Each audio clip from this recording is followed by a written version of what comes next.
Bismillahirrahmanirrahim. Alhamdulillahirabbil alamin.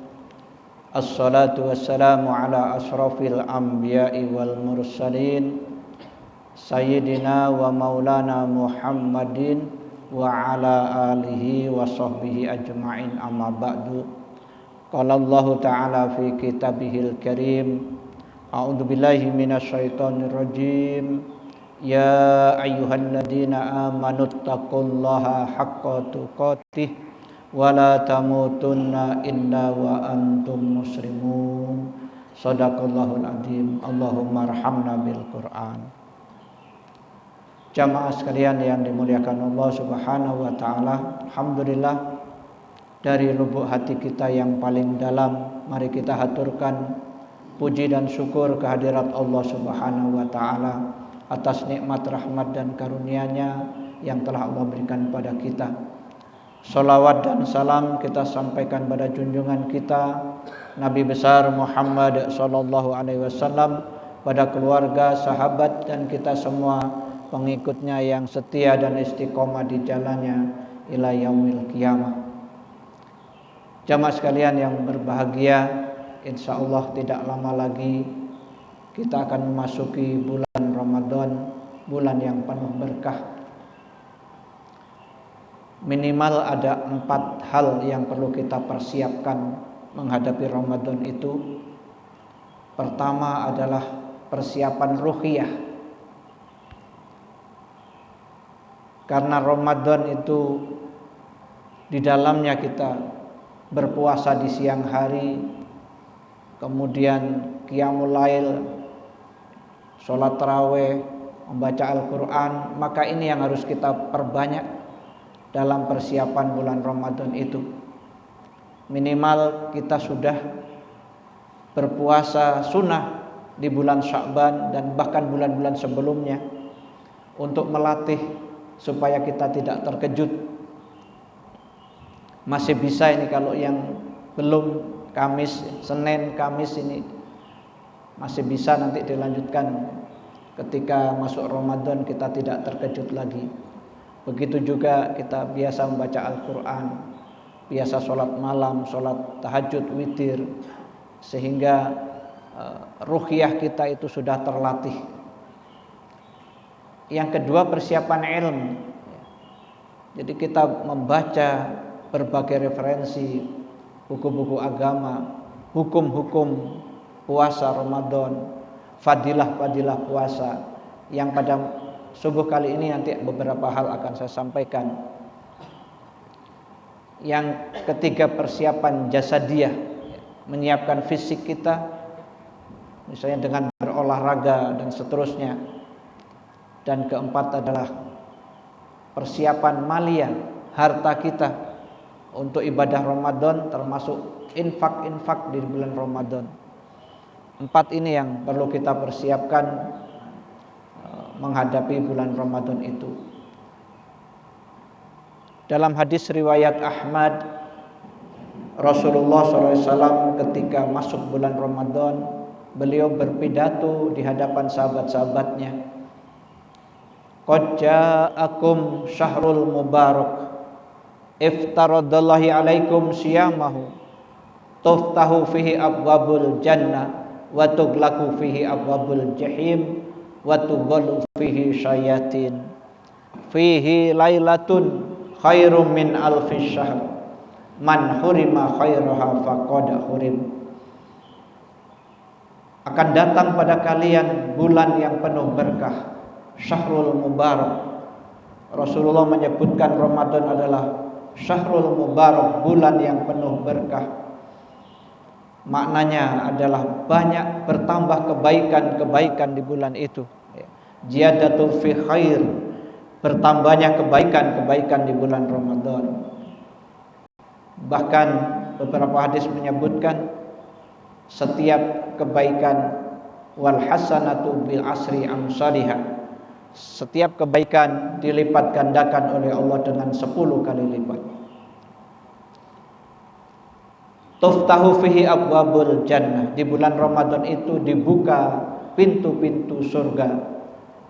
Artinya kita dimudahkan untuk beramal soleh, untuk berbuat baik. Wa tughlaqu fihi abwabul jahim, dan ditutup rapat-rapat pintu-pintu neraka. Maksiat berkurang di bulan Ramadan. Wa tughallu fihi syayatin, dan setan-setan diikat, setan diberbelenggu. Fihi lailatun khairum min alfi syahr.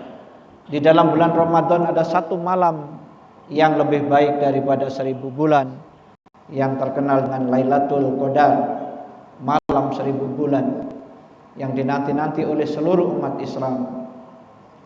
Man hurima khairaha faqad hurim, kata Nabi. Barang siapa dipertemukan dengan bulan Ramadan tetapi dia tidak mendapat kebaikan apapun, sungguh dia sangat merugi.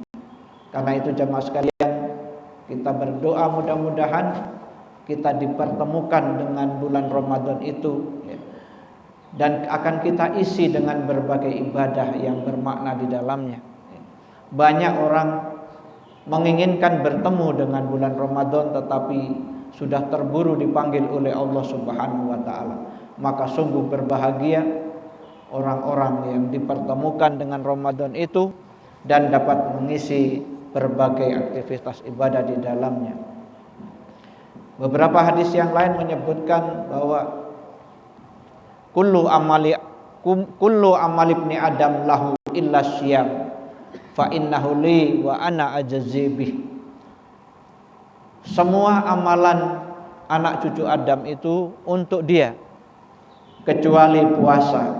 Sesungguhnya puasa itu untukku dan aku yang akan membalasnya.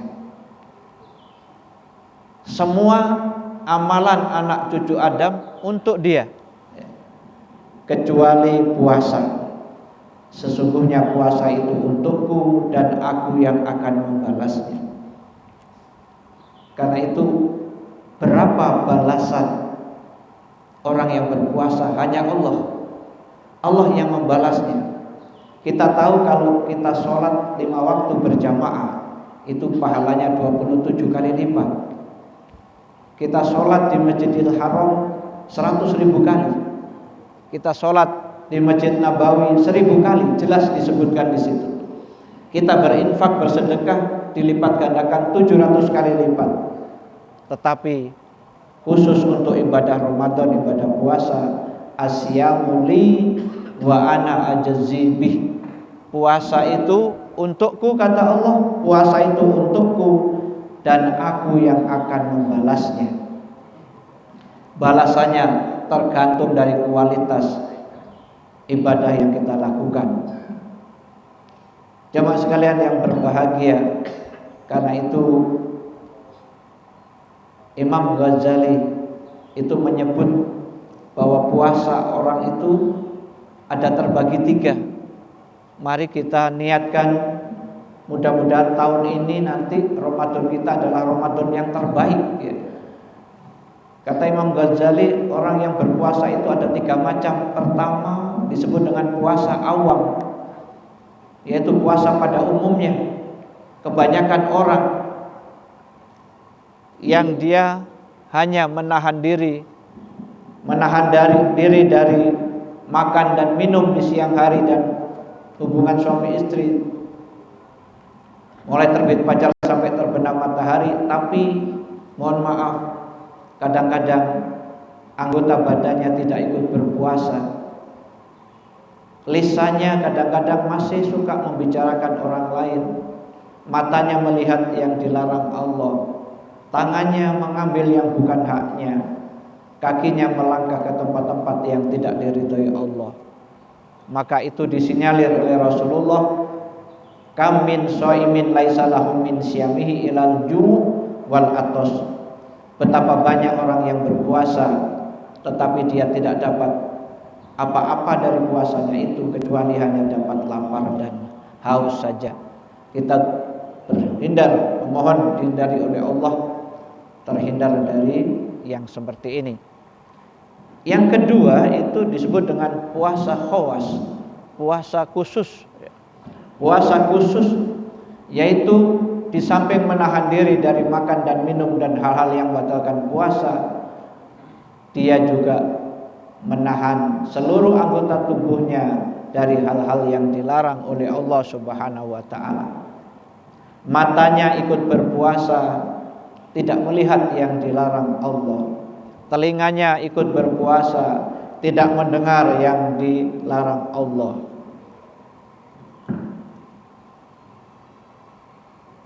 Lisannya ikut berpuasa, tidak berbicara hal-hal yang tidak diridhai Allah. Tangannya ikut berpuasa, tidak mengambil yang bukan haknya. Kakinya juga ikut berpuasa, tidak melangkah ke tempat-tempat maksiat yang tidak diridhai Allah Subhanahu wa taala. Inilah yang disinyalir oleh Nabi dalam hadis Bukhari Muslim, man shoma ramadhana imanan wahtisaban ghufira lahu ma taqaddama min dzambih. Barang siapa yang berpuasa Ramadan dengan penuh keimanan, landasan utamanya adalah iman, dengan penuh keimanan dan semata-mata mengharap ridho pahala dari Allah Subhanahu wa taala, akan diampunilah dosa-dosanya yang telah lalu. Jadi jamaah sekalian, iman itu menduduki yang sangat penting, tempat yang sangat penting. Kalau ibadah kita didasari dengan iman, niscaya akan kita lakukan dengan penuh semangat. Betapa tidak, mana mungkin kalau bukan orang beriman mampu menahan diri dari tidak makan dan minum dan hubungan suami istri di siang hari selama kurang lebih 14 jam. Godaan-godaannya banyak. Karena imanlah yang menjadikan kita umat Islam itu mampu menahan itu semua. Karena imanlah kita mampu menahan anggota tubuh kita dari hal-hal yang dilarang oleh Allah Subhanahu wa taala. Di sini peran utamanya itu, orang yang berpuasa itu karena imanan wahtisaban, penuh keimanan dan semata-mata mengharapkan ridho Allah Subhanahu wa taala.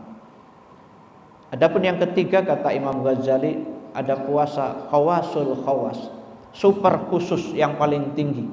Ini puasanya para nabi, para wali-wali Allah, ya, tingkat tinggi, dan kita pun berusaha untuk bisa mencapai itu sesuai dengan kemampuan kita. Dia menahan diri dari hal-hal yang dilarang Allah. Di samping tidak makan dan minum di siang hari, anggota tubuhnya ditahan dari hal-hal yang tidak diridhai Allah. Dan satu lagi, untuk puasa khawasul khawas itu, hatinya sedetik pun tidak pernah terlupa, tidak pernah lengah terhadap zikrullah, zikir kepada Allah Subhanahu wa taala. Inna fi khalqis samawati wal ardh wa ikhtilafil laili wan nahar la ayatin li ulil albab alladzina yadhkurunallaha qiyaman wa qu'udan wa 'ala junubihim wa yatafakkaruna fi khalqis samawati wal ardh rabbana ma khalaqta hadza batila subhanaka faqina adzabannar. Sesungguhnya pada kejadian langit dan bumi silih bergantinya siang dan malam, terdapat tanda-tanda kebesaran Allah bagi orang-orang yang berfikir mendalam, yaitu orang-orang yang senantiasa zikir, ingat terus kepada Allah ketika berdiri, ketika duduk dan ketika berbaring. Senantiasa dia memikirkan kejadian langit dan bumi, lalu dia berkata, Rabbana ma khalaqta hadza batila subhanaka faqina adzabannar. Ya Allah, tidaklah mungkin Kau ciptakan langit bumi beserta isinya ini dengan sia-sia belaka. Maha suci Engkau ya Allah, jauhkanlah kami dari api neraka. Puasa khawasul khawas, super khusus, hatinya selalu sambung zikir kepada Allah, tidak sedetik pun melupakan Allah Subhanahu wa taala. Jamaah sekalian, kita sambut Ramadan, bulan yang penuh berkah, dan bulan ini di antara 12 bulan yang disebut dengan Sayyidul Syuhur, induknya segala bulan. Ibadah di dalamnya luar biasa. Bahkan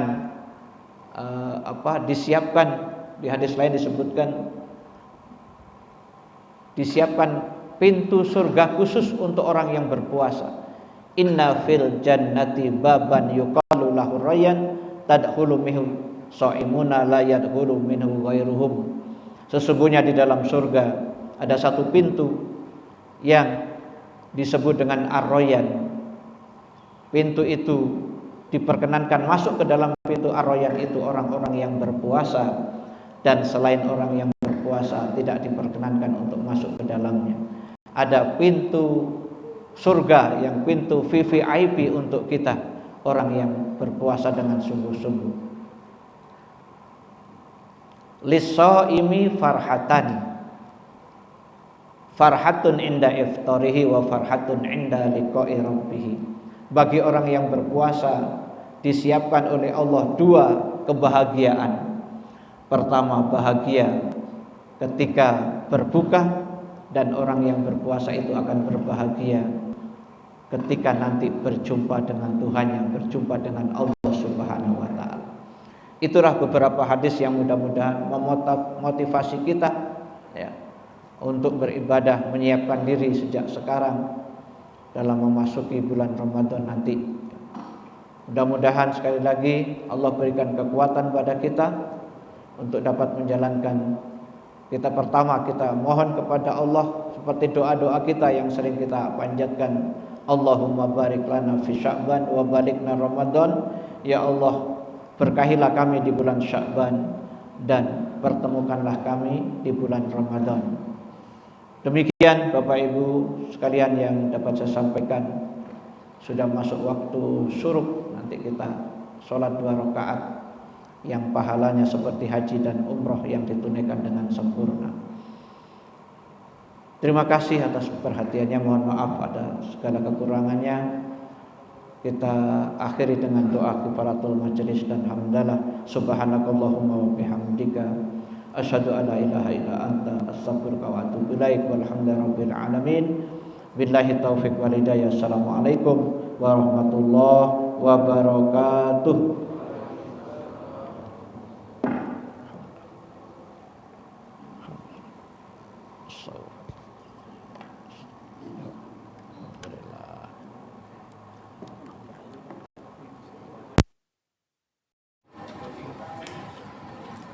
Alhamdulillah.